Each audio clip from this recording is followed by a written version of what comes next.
Can you just describe the dish for us, Chef?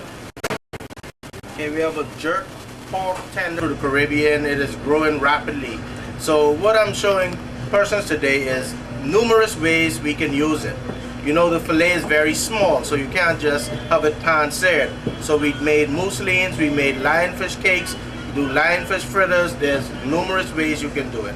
So that's our feature today. Fantastic. And now this fever grass infused vegetables. Fever grass I know is a tea, but you've infused the vegetables with fever grass? Yes, you know, grandma always have fever grass in her backyard, and it grows very, very wild. So we just take some of the fever grass and we boil it and infuse it in the vegetables. It gives it an excellent taste. Fantastic. Thank you for this trio. We look forward to sampling it this evening, and I believe you have a few other dishes for us to see. Yes, you'll be very excited. We have one of our native bread puddings, but it's done in a traditional way. We use little John Watkins. Smokehouse. Yeah, Yes, so what we're doing with the tournament, and we put in the culinary element as well. So you go from the sea to the table.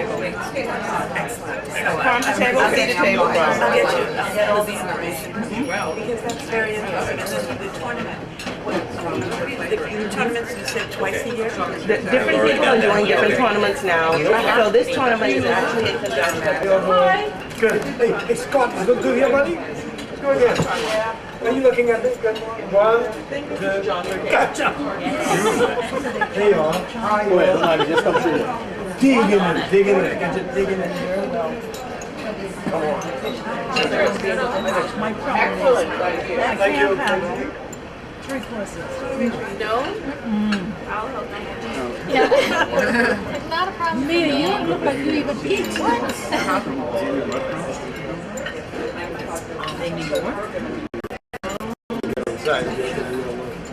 Norman's lionfish on the menu too, which is an invasive species that now is invading all of the Caribbean, and we're one of the first restaurants in New York City to carry that on the menu.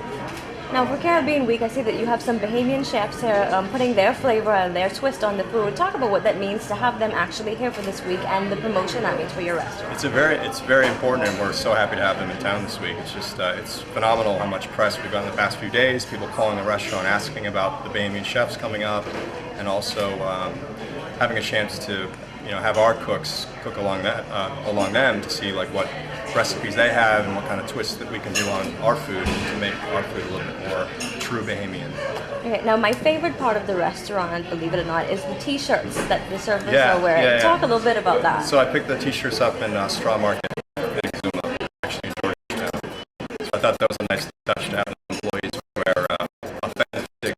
I think there's only one or two other Caribbean restaurants, and they're more towards the Jamaican flavors. So everyone so far, we've been open for 7 months now. Everyone's been really happy with what we have. It's been great. Okay, that's good for me. Name again? Okay, just give it to me. Ryan Chadwick, and Norman's Key, 74 Street, New York, New York.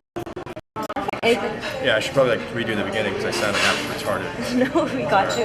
On a t-shirt, could we What's that? take a picture of a t-shirt? Do you have one? Yeah, The servers servers are wearing them. So if you want to get the servers. Remember what the first question was? We do have to do the first question again.